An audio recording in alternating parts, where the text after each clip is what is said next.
നമ്മൾ അടുക്കളത്തോട്ടത്തിൽ പയർ വളർത്തുമ്പോൾ ചില സമയത്ത് ഇലകൾ മഞ്ഞയായി മാറുന്ന ശ്രദ്ധിച്ചിട്ടുണ്ടോ? ഇതുപോലെ ഇല കംപ്ലീറ്റ് മഞ്ഞയാവാതെ ഞരമ്പുകൾ നല്ല പച്ച നിറത്തിലും ഇടയ്ക്കുള്ള ഭാഗങ്ങൾ മഞ്ഞ നിറത്തിലുമായിരിക്കും. ഈ രീതിയിലുള്ള നിറം മാറ്റത്തിൻ്റെ കാരണവും പരിഹാരവുമാണ് ഇന്നത്തെ വീഡിയോയിൽ.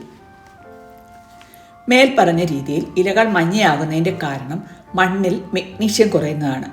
നമുക്ക് എല്ലാവർക്കും അറിയുന്നത് പോലെ ചെടികളുടെ ഇലകളാണ് സൂര്യപ്രകാശത്തിൻ്റെ സാന്നിധ്യത്തിൽ പ്രകാശ സംശ്ലേഷണം വഴി ആഹാരം പാകം ചെയ്യുന്നത്. ഇതിന് പച്ച നിറത്തിലുള്ള ഹരിതകം അഥവാ ക്ലോറോഫിൽ ആവശ്യമാണ്. ഈ ക്ലോറോഫില്ലിൻ്റെ പ്രധാന ഭാഗം മഗ്നീഷ്യമാണ്. നട്ടിരിക്കുന്ന മണ്ണിൽ നിന്നും ചെടിക്ക് ആവശ്യത്തിന് മഗ്നീഷ്യം കിട്ടാതെയാകുമ്പോൾ ഇലകൾക്ക് പച്ച നിറം കൊടുക്കുന്ന ക്ലോറോഫില്ലിൻ്റെ അളവ് കുറയും. ഞരമ്പുകൾ പച്ച നിറത്തിലും ഇടഭാഗങ്ങൾ മഞ്ഞ നിറത്തിലും ഇരിക്കുന്ന ഈ അവസ്ഥയ്ക്ക് ഇന്റർവീനൽ ക്ലോറോസിസ് എന്നാണ് പറയുന്നത്. ഇത് ആദ്യം ബാധിക്കുന്നത് പഴയ ഇലകളെയാണ്, പിന്നീട് മുകളിലേക്ക് പടരും. കാലക്രമേണ ഇലകളുടെ അറ്റം താഴേക്ക് വളയുകയും ബ്രൗൺ നിറത്തിലുള്ള പുള്ളികൾ ഉണ്ടാവുകയും ചെയ്യും. ചെടികളുടെ വളർച്ച മുരടിച്ച് പൂക്കളും കായ്കളും ഉണ്ടാകുന്നത് കുറയുകയും ചെയ്യും. ഇനി ഇത് എങ്ങനെ പരിഹരിക്കാമെന്ന് നമുക്ക് നോക്കാം. 1 ലിറ്റർ വെള്ളത്തിൽ 2 ഗ്രാം എപ്സം സോൾട്ട് കലക്കി 10 ദിവസം ഇടവേളയിൽ 2-3 പ്രാവശ്യം സ്പ്രേ ചെയ്യുന്നത് ചെടിക്ക് മഗ്നീഷ്യം പെട്ടെന്ന് കിട്ടാൻ സഹായിക്കും. അതിരാവിലെയോ വൈകിട്ടോ സ്പ്രേ ചെയ്യണം.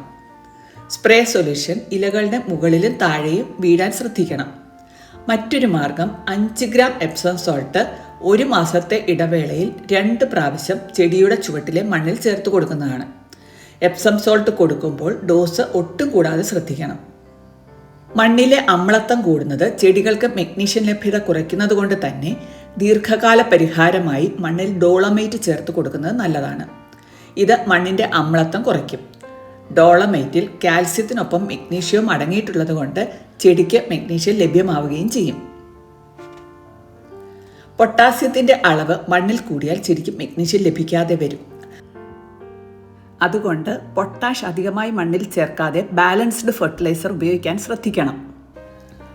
ചുവട്ടിലെ ഇലകളിൽ സിംറ്റംസ് കണ്ടു തുടങ്ങുന്ന സമയത്ത് തന്നെ പരിഹാര മാർഗങ്ങൾ സ്വീകരിച്ചാൽ ചെടിയുടെ വളർച്ചയെയും വിളവിനെയും ബാധിക്കാതെ നമുക്ക് മഗ്നീഷ്യം ഡെഫിഷ്യൻസി കറക്റ്റ് ചെയ്യാൻ പറ്റും.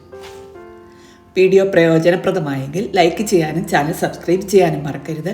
മറ്റൊരു ഗാർഡനിങ് വീഡിയോയുമായി വീണ്ടും കാണാം. Thanks for watching.